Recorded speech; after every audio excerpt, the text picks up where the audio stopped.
Cool. So, again, welcome again, everybody. It is the last talk of the day. Pretty much a showstopper, kind of a job, little under pressure to see how I can keep you all guys engaged, still interested in the talk, while we look forward for the nice party that's gonna come. My topic today is developer-driven quality. The screen is not shared. Tech glitch in the dev conference. How nice is it?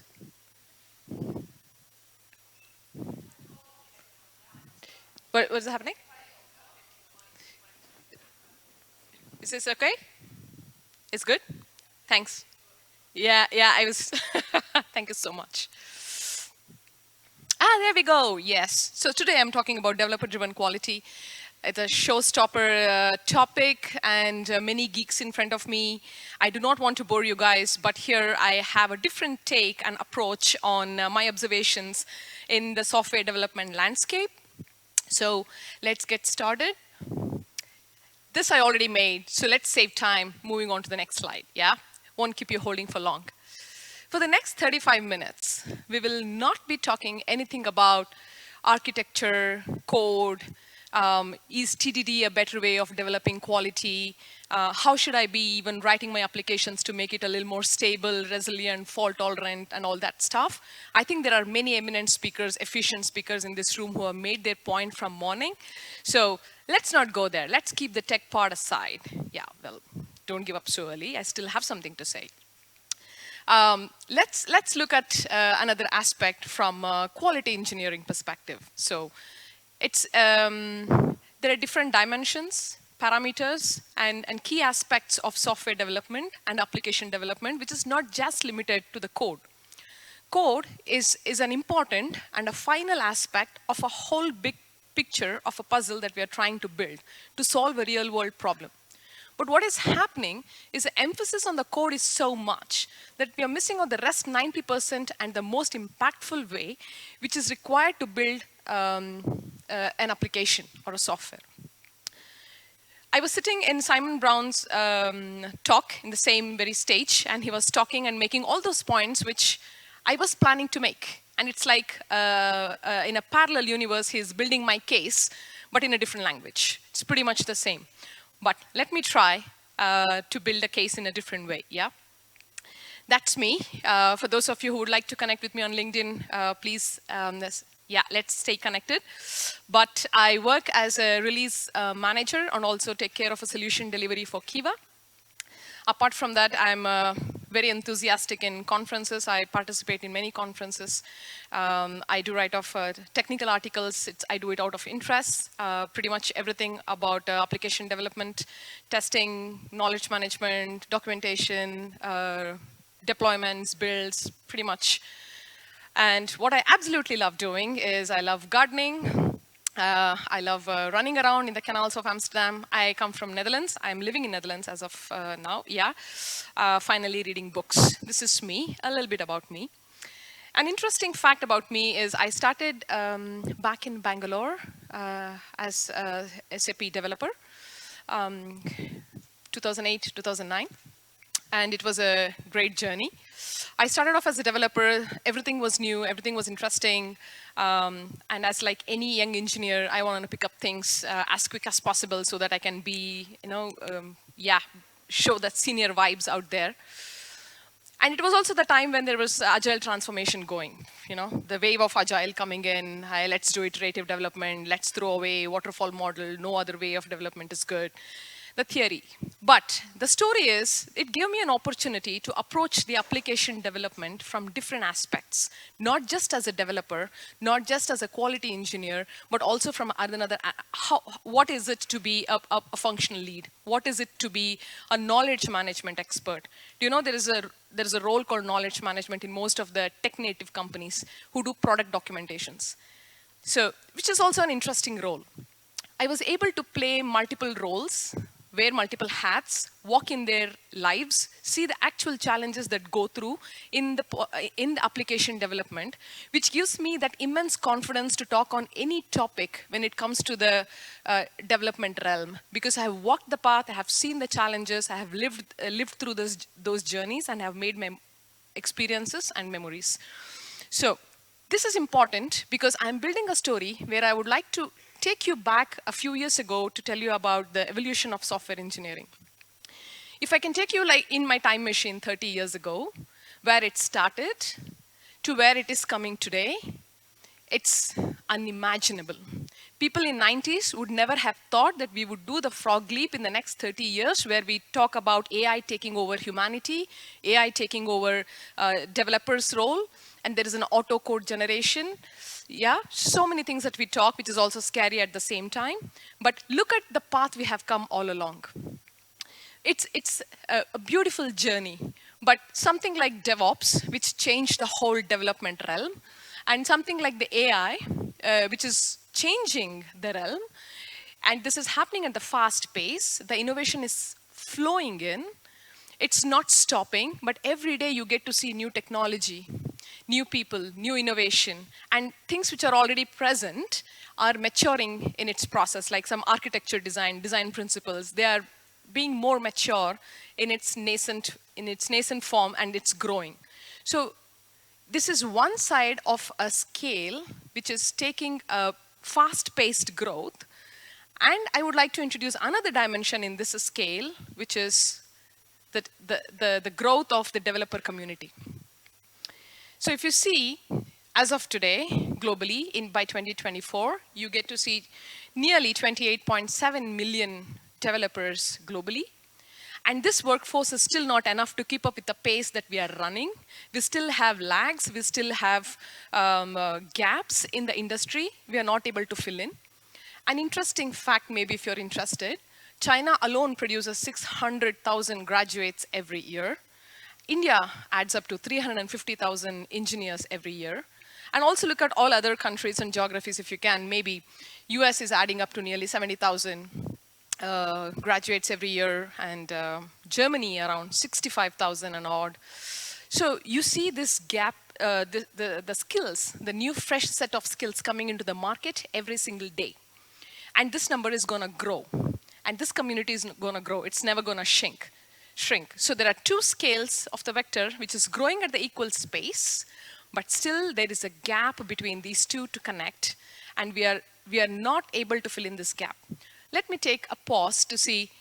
The next slide is going to talk about how many developers are there in the Europe. Would anybody like to take a guess which country is leading in the developer community? Greece?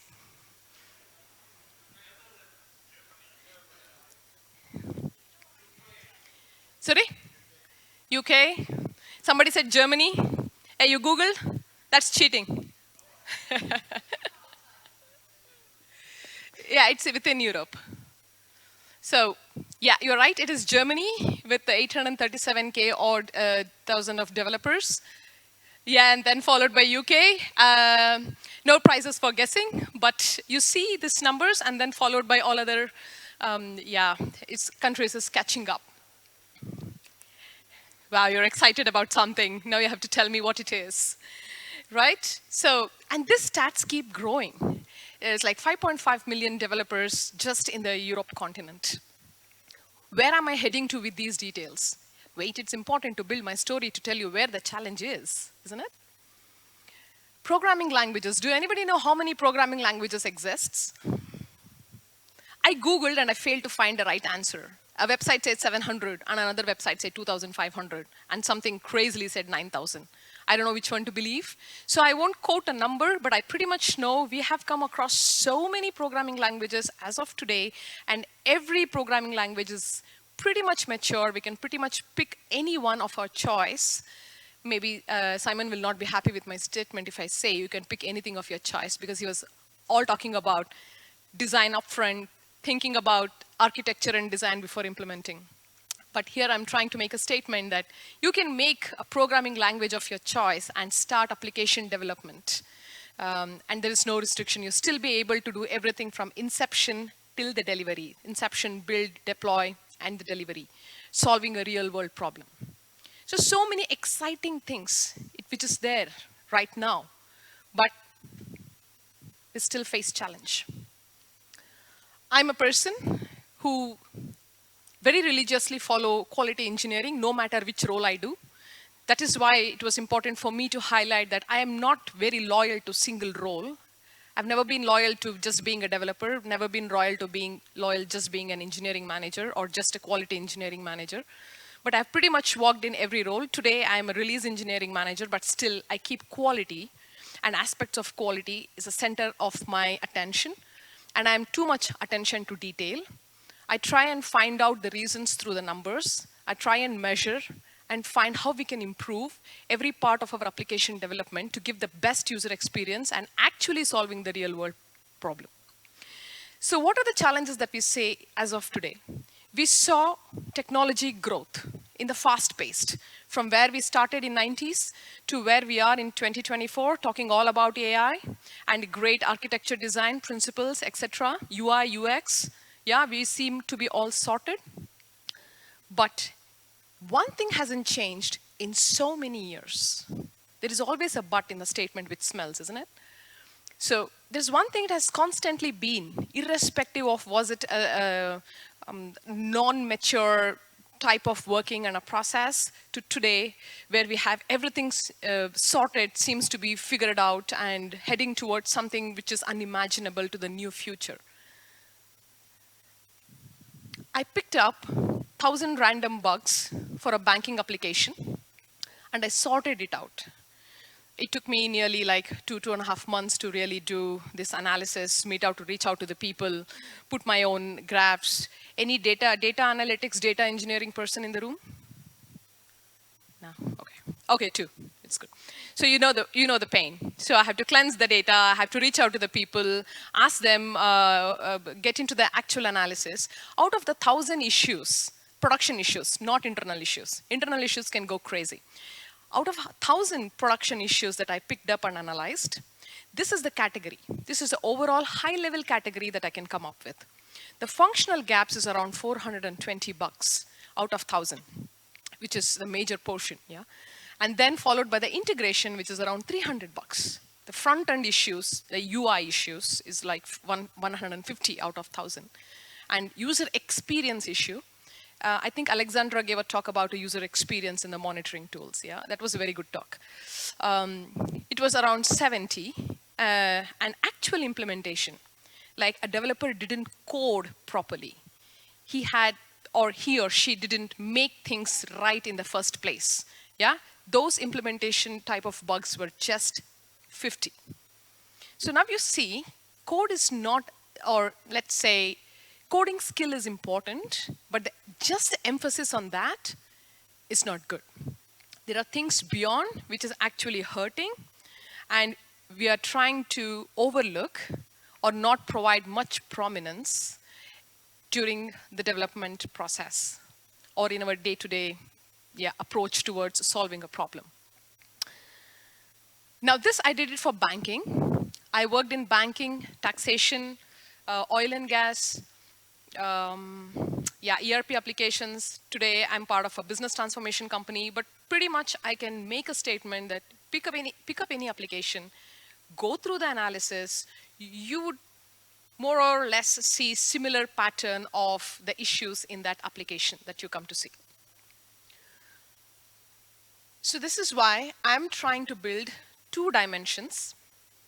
And these 2 dimensions are something that you may not have thought about, or maybe you have heard somewhere but may agree or disagree. But this is my take on how a developer can already bake in a quality during a development, and it is not relevant to the code. It is about the bigger picture. It's about how we approach the problem. And the first one being asking why. So simple, I know. I should be asking why. I should be asking questions so that I can know more things. But are we practicing it? When I was a developer, I used to jump onto the code. When a product owner or somebody who would come and explain me the problem, my mind would automatically switch towards solution building. Okay, if this is the case, which class I have to implement, which interface I have to be using, and which function I have to call, how I have to be parameterizing. And this switch used to happen within a second, even without my notice. And I'm sure many in this room may relate to this. We don't do this deliberately, but this is how a developer brain works. Because we are so eager to implement things, put things in place, and try and test and make it work, which is an exciting part of being a developer in that role. But it is also hurting us in a hindsight.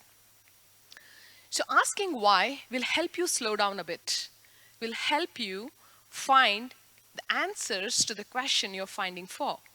Who is it actually required for? What is the actual real world problem? Who is our user group? How does a user approach my application? Or if this solution is not provided, what is the alternative available? We never ask, we never question, we are never curious. I was never curious too. I was so busy making code and building things into it. And there's a repercussion. When we approach an application in a non-hygienic fashion, there is always a repercussion in how we build or what's the quality that's going to come out. This code closely resonates with my thoughts. First solve the problem, then write the code. And this is why, again, I say code is a last aspect, but an important aspect of a big puzzle that we are trying to solve. I would like to pick this from Simon's talk today, where he said, value the conversation only works if you're having the right conversations, which is so true. Asking why is important, but how you're asking, whom you're asking also makes very important. Let me take a break to ask how many of you in a room have developed your own feedback cycle? Have you established your own feedback cycle in some way? Can you lift your hand? Only 1, 2, 3. Yeah? So for many years, for the first 3 to 4 years, I never thought about it, though it was all talking about agile, feedback cycle, continuous improvement, change this, change that, let's do small iterations. It never struck to my mind that this is how I can implement it in my real life. It was very good in a theory. But then, as and when I moved and matured in that role, started to meet many people from the same industry, especially the seniors, I started to realize if I'm changing industries, if I'm moving from one ERP module to another, and if I'm not establishing a feedback cycle for myself to understand how a user is feeling after a solution is provided, I'm failing. I'm missing many things. I'll be in a dark. I'm building an assumption. And this is when I started building a feedback cycle for myself. When I was working on an HR module, our own HRs were the end users for me, which made my life easy. So whenever there used to be a build and acceptance and the release, I used to go to them and quickly check, hey, how did you feel? What are you doing? Many times I used to sit with them and see how they're approaching the solution that we have provided. What are their emotions? Are they able to connect with the solution that we have provided? Does it make sense to them? Is it even solving their problem, or is it adding to their problem?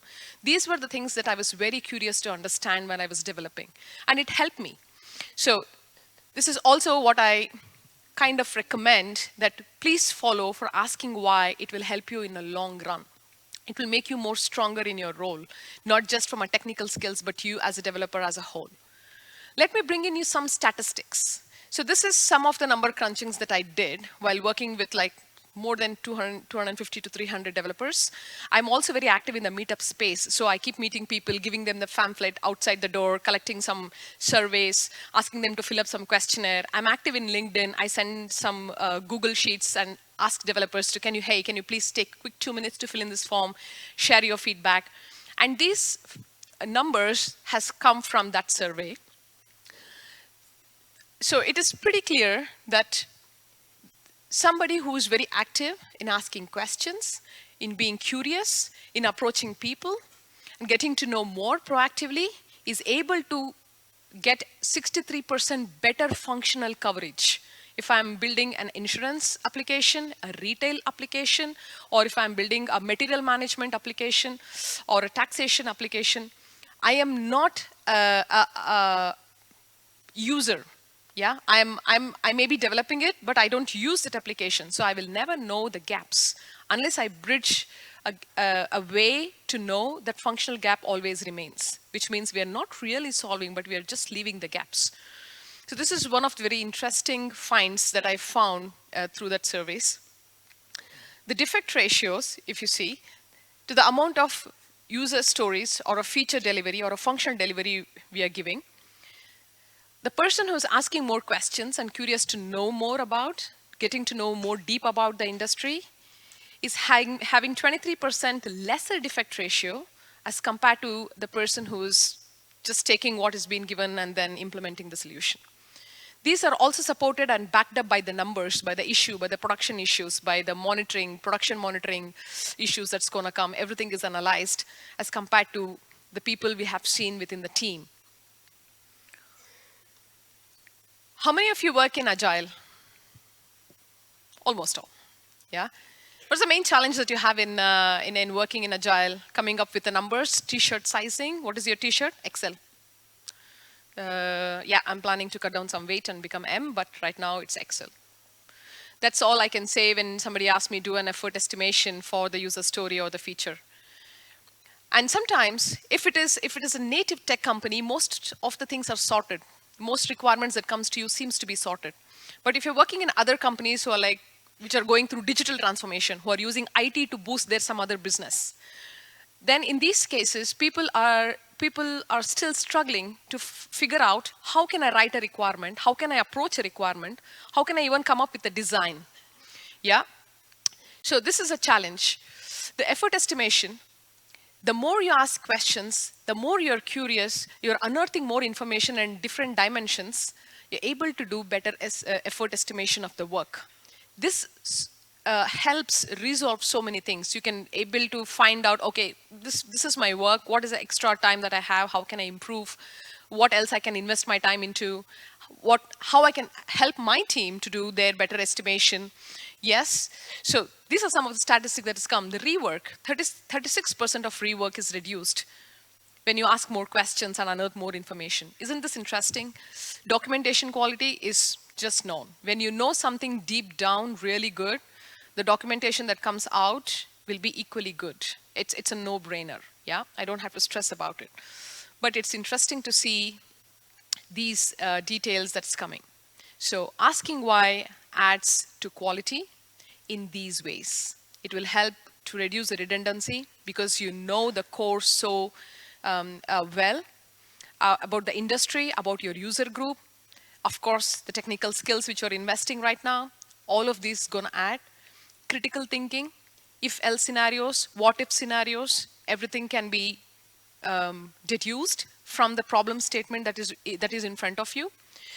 Many of you in the room may be interested in doing personal projects and some simple solutions, which maybe someday will turn out to be another small tech company and then you start growing because something that started as a crazy idea will pick up and you start your own company. Yeah. So asking why is very important. It adds value and adds quality right from the start, from the beginning of the application development. So don't shy, ask why. Never shy away from asking questions. No question is a stupid question. I love reading books, and this is one of the books that I recently read from Simon Sinek, which is Start With Why. It has been an eye-opener. It's very nice. It connected with me very deeply, now all the thoughts that I was having. For the first few chapters, he takes Apple as an example and say how asking why is going to transform or has helped Apple company as a whole to transform themselves, give a different message, and set up a different podium and a level of the users.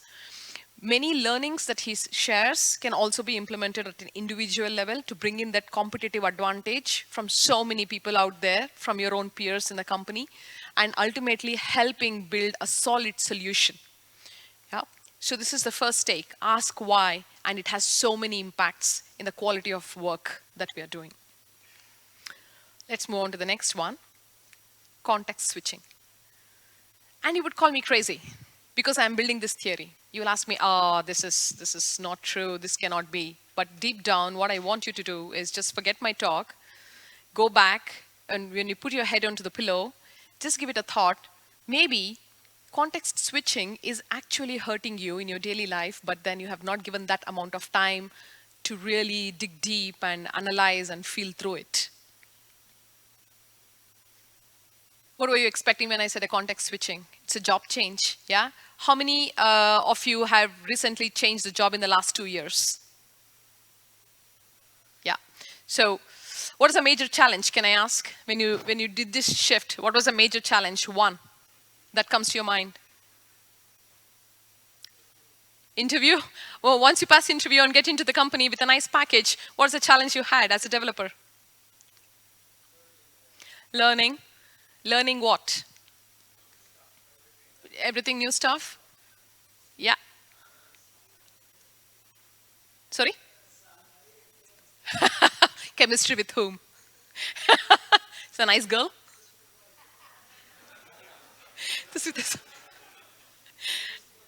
With a supervisor. Yeah? Okay. Yeah, salary and supervisor, learning. Anybody else with a new take? Yeah? Processes. Very valid. Yeah? Sorry? All the tech stacks. Yes, that adds up to the learning as well. Yeah. Tech debt on the wrong mindset, of course. Yeah, absolutely. So you see the context switching, we do job hops. I also changed the job. But when you look at the job advertisement or job expectation, where does our eyes go naturally? Towards which tech stack, what programming they are using, what is the technical skills they're asking. We read only that section and then like quick exit, oh, I may not match. This matches, I'm gonna apply for this, I'll be busy typing. Or maybe sometimes even change a little bit and then send it and then apply for the job. This is what we do, right? Have you ever given a thought a little bit about the knowledge of the industry? I'm working for the retail, but my next job, I will move to the banking. I'm used to understanding, for the last 5 years, I'm used to understanding my e-commerce audience. I know their problems, I know their challenges, and I'm building solution for them. But now I'm quickly moving to banking, where I'm developing solutions for an auditor, for a trading person, for a taxation person, or some other cohort whom I have never met for the last 5, 6 years, so I have no clue about. I'm doing this context switch, which means I'm losing the whole domain knowledge. And everything that I have did for the last 5 years goes for the toss. No matter how good I am in my development skills, in my tech skills, but if I don't understand the industry, if I don't understand the domain, my user group, and how their day-to-day life goes in interacting with my application, there's a huge gap. So naturally, you'll end up having daily conversations and, this is not a bug, this is a feature. This is how it lands up, isn't it? Yeah? And then this trust me, this is happening from last 90 years. Sorry, not sir. It's happening from 1990s. It's a common troll and a meme that we see. It's a very famous. This is not a bug, this is a feature. This is supposed to behave this way, right? And this conversation usually happens for this reason. And it's applied to everybody. In the organization, but a little bit more for the developers because we write code, we build solutions, and when we build solution, it should be good enough to use, right? And connecting to the point that you just mentioned about learning, the Salesforce.com, when they did a little survey, they saw 76% of developers responded that the major cognition load and a pressure comes from learning a new architecture, the time that they're going to spend in learning something new. It's going to take a lot of time, effort, and a pressure to get things done.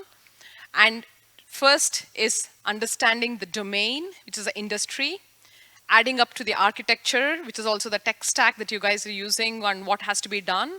Most likely 80% we already know, 20% will be new, and then adds up to the processes. We have to understand, even though everybody follows Agile and Scrum, everybody have their own flavor.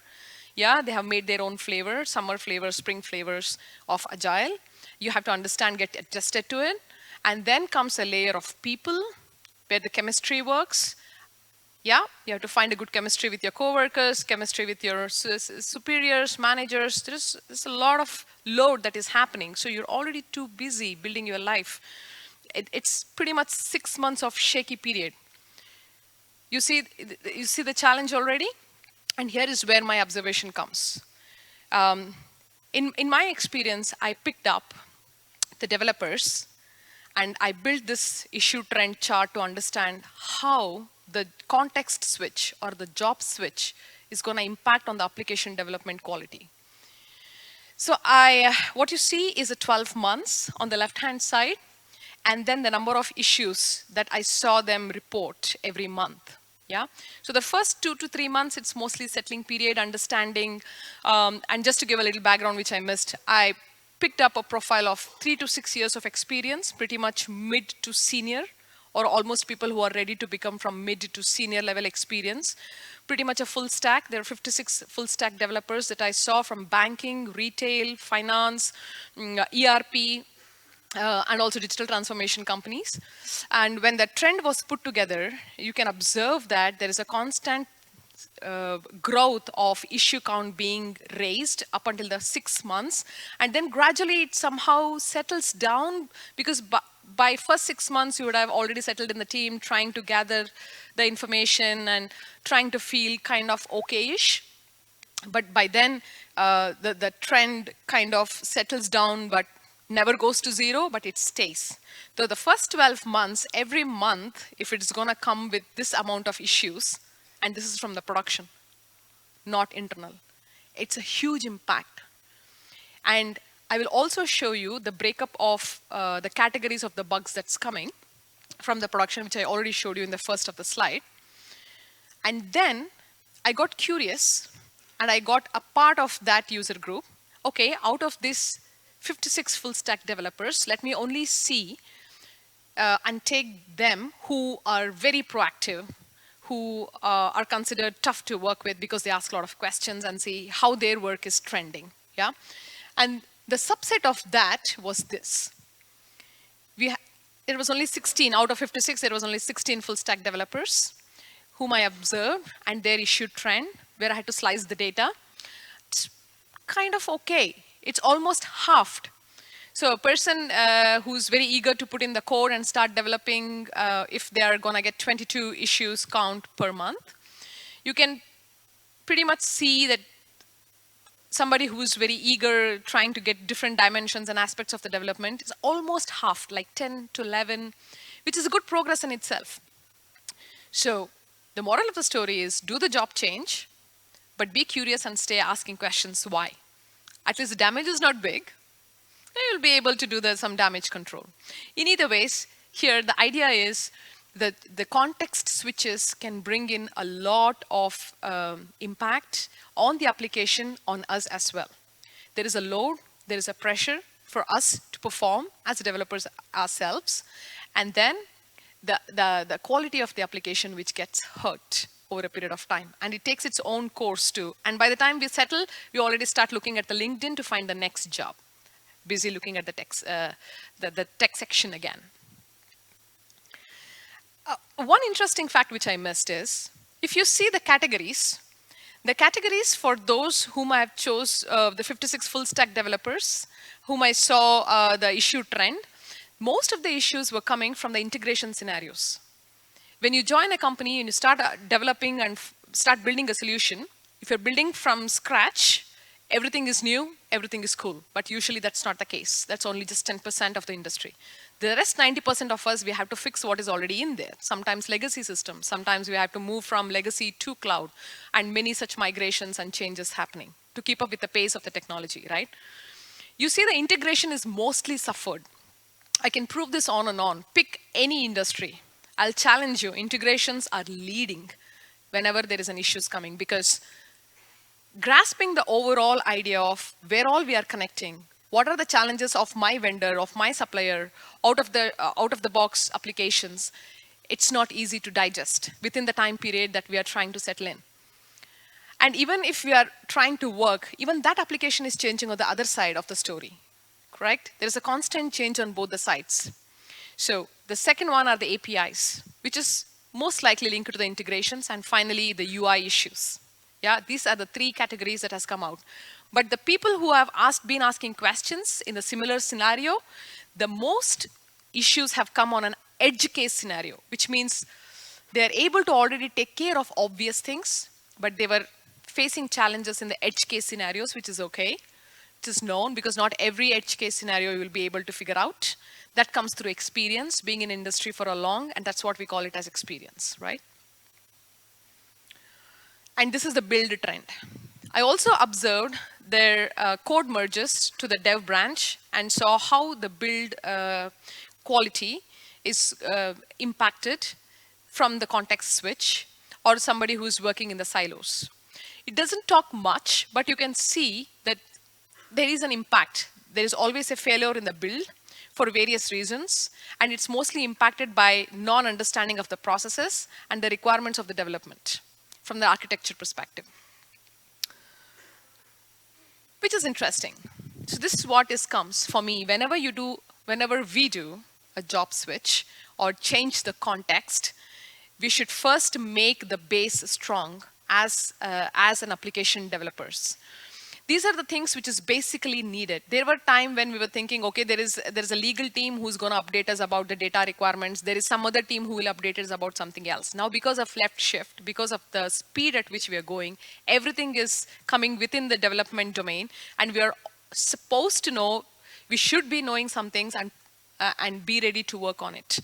We cannot wait for somebody to give that information. So which means you have to build that context, build that domain knowledge, build that industry knowledge already with you. So the early, the better. And these are the things which I strongly propose to have a very strong hold as a foundation.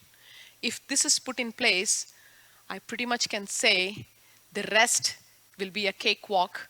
Even the context switches will keep you pretty much stable in your place, bringing in that USP, adding in the overall application quality that you're driving, reducing the amount of functional gaps, reducing the issues during the integrations, understanding your user cohorts, meeting them halfway through, and really solving the problem, and not adding to the problem actually. The pinnacle of every developer is to think of bringing in an innovation. I want to innovate something, bring in a change and a difference, yeah? Make mark in my society, give back something to the for the place where I come from. And I want to make this difference through tech because we are all engineers, right? So that's where our aim is. If that is the aim, we have to keep our base strong, be ready for the rocky ride, and build ourselves. So having said that, this is the last slide from Gartner. This is a developer velocity maturity, which is a very interesting read. Developer velocity maturity is how fast and in what quality are the outputs going to come in different industries. When this study was done, as you see, the leftmost is the native tech companies, and then follows all other different industries. The native tech companies, when seen on different parameters like architecture, infrastructure, testing tools, they seem to be sorted. They have figured out how to do it and when to do it, who should be doing it. And most of this asking why and empowerment kind of a situation is already put in place. As compared to the other, like for example, if you take in healthcare and automotive industry, if you're seeing some company who's going through digital transformation, who are never on the internet, but then they're trying to make a space in the internet and they have a small IT team, it's usually overridden by some other department. When I was working in a marketing and multimedia company developing applications for them, the decisions were already final by the global marketing team. There was no say of an IT. There is usually no empowerment from a technology perspective. So this is a very good view. If you can relate to this, it's a good point to ponder of how this is also impacting my work on a day-to-day basis, and why am I not able to do or bridge the gap already in the first place? Why should it go through the whole cycle of development, testing, production, and then come back as an issue back to me? How am I going to bridge this gap? What is this missing in my industry?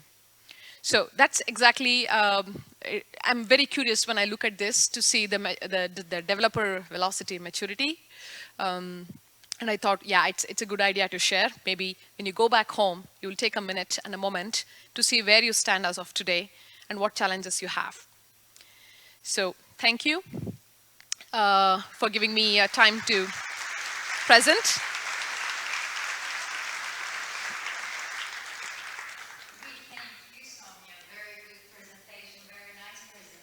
Thank you. So let's move on to Q&A. I know everybody's a bit tired. It's been a long day, but amazing and fantastic day with amazing guest speakers. So I've got Leila here. All of you have met her throughout the day too. She's wearing flats, I ain't, so I won't be able to run around for questions. So just put your hand up and Leila will come around and get your questions. So we have one question over here. And anyone else who wants a question, just raise your hand.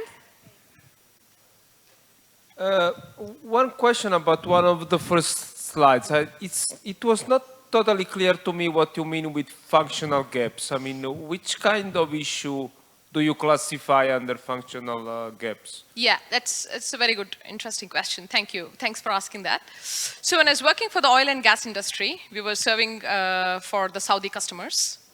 And we were supposed to build an iPad application. We all went on to the scene to see how they work, just so we understand, so that we can come back and develop things. Though we went, we saw them working and everything, we came back on our drawing boards to develop stuff. We missed one very important aspect in our whole development, that when in the oil and gas industry, when they go down below certain stages, they wear gloves. And those gloves is a separate gloves, and it is thick. And the UI design that we did is just messed their brains up.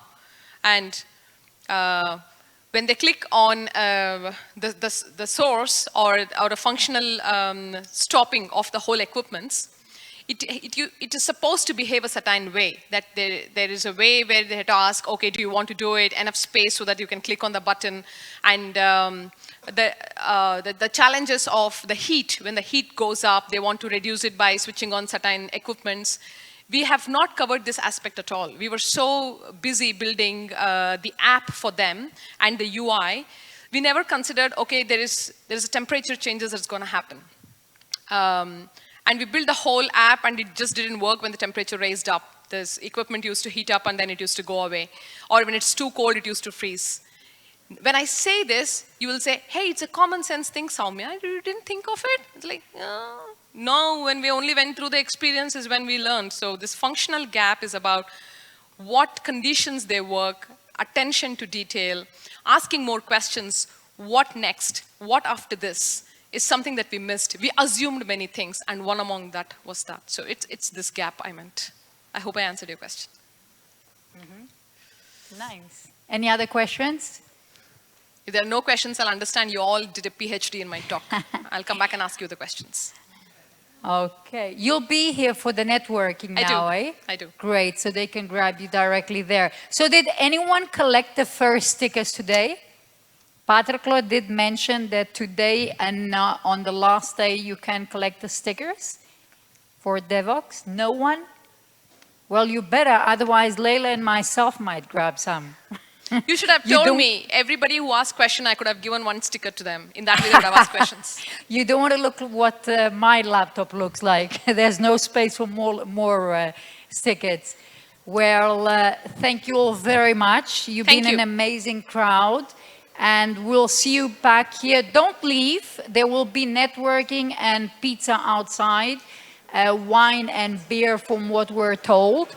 Tomorrow we'll start at 8 o'clock. Between 8 and 10 we have breakfast. And then we go on to the first speakers. Have a great afternoon, everybody. Thank you, guys. See you tomorrow.